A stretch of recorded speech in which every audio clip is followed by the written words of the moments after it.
Hari ini kita akan mempelajari bab pencernaan makanan. Nah, perhatikan gambar ini. Di dalam kerongkongan kita bekerja seperti ini. Nah, begitupun lambung. Untuk lebih jelasnya bagian-bagian, mari kita lihat.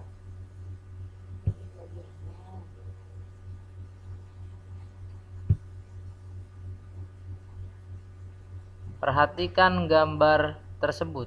Yang ditunjuk oleh gambar ini adalah mulut, kerongkongan, lambung, usus halus,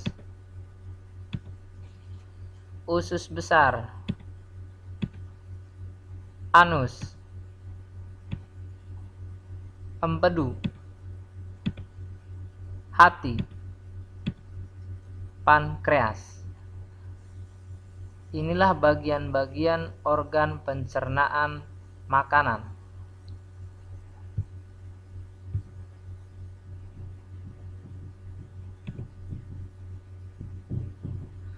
Pengertian pencernaan: proses penghancuran dan penguraian makanan menjadi halus. Yang pertama, di mulut.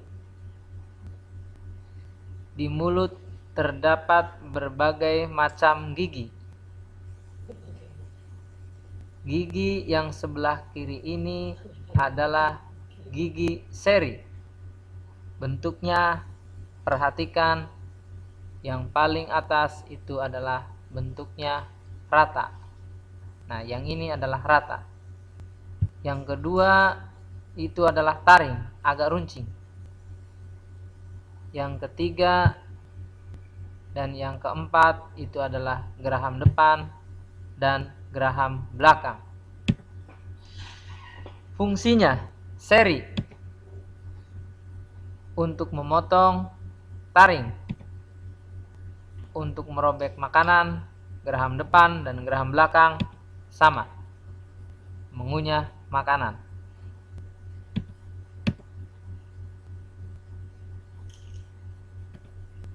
Bagian pada lidah seperti yang kalian pelajari di kelas 4.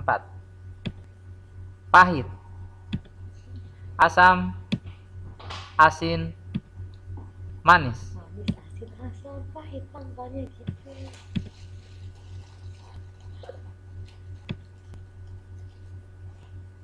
Proses pencernaan makanan.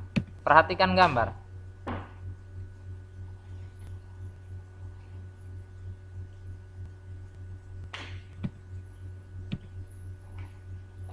Yang pertama, di mulut.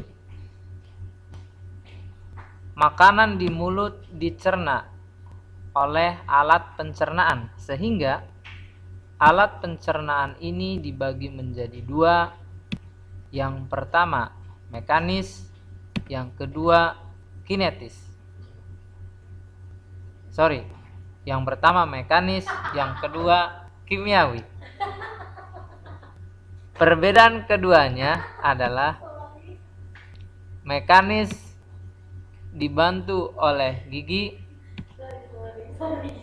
kimiawi dibantu oleh enzim.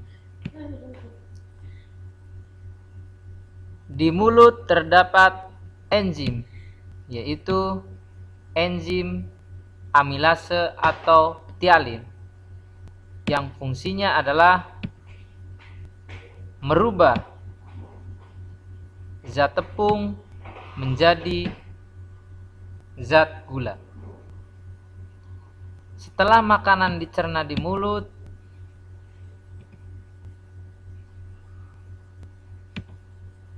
masuk lagi, yaitu di kerongkongan. Di kerongkongan ada gerakan, perhatikan gambar. Ada gerakan yang meremas, mendorong sehingga makanan sampai ke lambung. Gerakan itulah yang disebut dengan gerakan peristaltik. Jadi gerakan peristaltik itu adalah gerakan yang mendorong, meremas makanan sampai ke lambung. Setelah makanan sampai di kerongkongan, masuk ke lambung. Di lambung makanan diberikan dua macam cairan. Yang pertama enzim renin, yang kedua adalah getah lambung atau HCl, asam klorida. Enzim renin ini apabila posisi kita masih bayi. Nah, enzim renin berfungsi untuk mengumpulkan protein di dalam susu. Tapi kalau getah lambung berfungsi mengeluarkan sekretin dan mengeluarkan hormon kolestokinin. Kedua-duanya berfungsi kalau sekretin untuk mengeluarkan getah pada pankreas, hormon kolestokinin berfungsi untuk mengeluarkan getah pada empedu.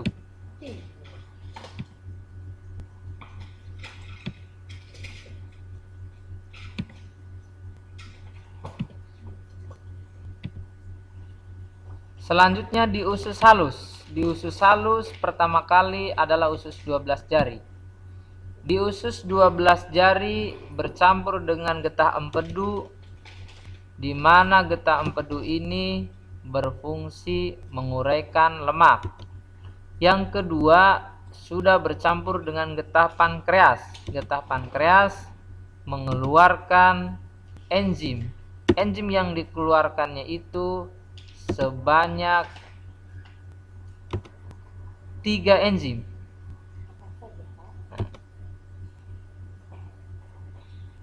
Yang disingkat dengan PLTA. P-nya pankreas, L-nya adalah, perhatikan singkatan, P-nya pankreas, L-nya lipase, T-nya tripsin, A-nya amilase. Ketiga-tiganya berfungsi. Amilase merubah zat tepung menjadi zat gula. Tripsin berfungsi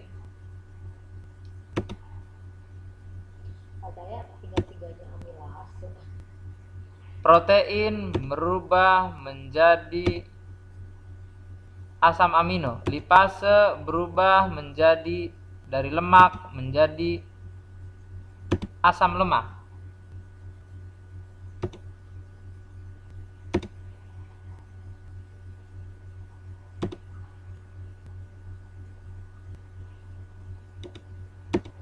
Di usus halus, dari usus 12 jari masuk ke usus kosong, kemudian dilanjutkan dengan usus penyerapan. Di usus penyerapan, makanan saripatinya diserap kemudian dipindahkan ke hati. Nah, oleh hati, maka saripati makanan itu diedarkan ke seluruh tubuh bersamaan dengan darah. Nah, nanti masuk ke ginjal. Oleh ginjal dibersihkan, nah, maka hasilnya ada yang kotor dan ada yang bersih. Maka yang kotor akan berubah menjadi air seni, yaitu bisa keringat atau bisa air kecil, dan bersih akan menjadi energi. Setelah usus halus masuk ke dalam usus besar. Di usus besar ini makanan itu diserap airnya, sisa makanan itu diserap air dan garamnya. Nah, kalau kelebihan usus besar ini menyerap air dan garam, maka feses atau kotoran menjadi keras. Setelah dari usus besar akan dibuang ke anus, yaitu tempat keluar sisa makanan yang terakhir. Nah, selanjutnya penyakit pada pencernaan makanan. Perhatikan gambar. Penyakit yang ada di mulut sariawan yang ada di faring, yaitu serostamia atau radang faring, yang ada di hati, hepatitis yang ada di lambung, ma yang ada di usus halus, diare yang ada di usus buntu, radang usus buntu yang ada di usus besar, sembelit yang ada di pankreas, diabetes yang ada di anus, hemoroid.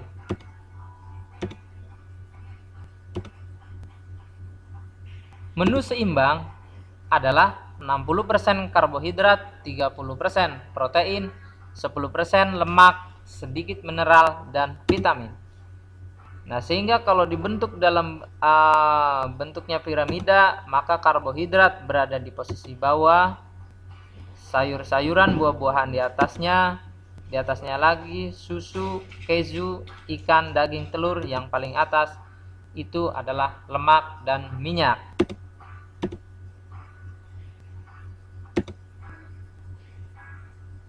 Fungsi zat yang diperlukan oleh tubuh kita perlu beberapa zat. Yang pertama itu adalah karbohidrat, lemak, protein, vitamin, mineral, air. Karbohidrat berfungsi sebagai sumber energi, lemak sebagai sumber energi dan cadangan makanan, protein sebagai zat pembangun, vitamin sebagai zat pengatur, mineral sebagai pembangun dan pengatur, sedangkan air sebagai pelarut. Kekurangan zat makanan akan menyebabkan seperti ini: busung lapar, kekurangan protein; rabun senja, kekurangan vitamin A; beri-beri atau insomnia, demensia, vitamin B; sariawan, vitamin C; osteoporosis, vitamin D; anemia, kalsium, dan zat besi. Demikian. Wassalamualaikum warahmatullahi wabarakatuh. Mulainya nggak salah, akhirnya salah. Baca yang habis istirahat saya pakai ya. Gitu ya. Gitu ya. Gitu ya. Gitu ya. Habis istirahat saya pakai ya. Udah, iya, pakai aja deh.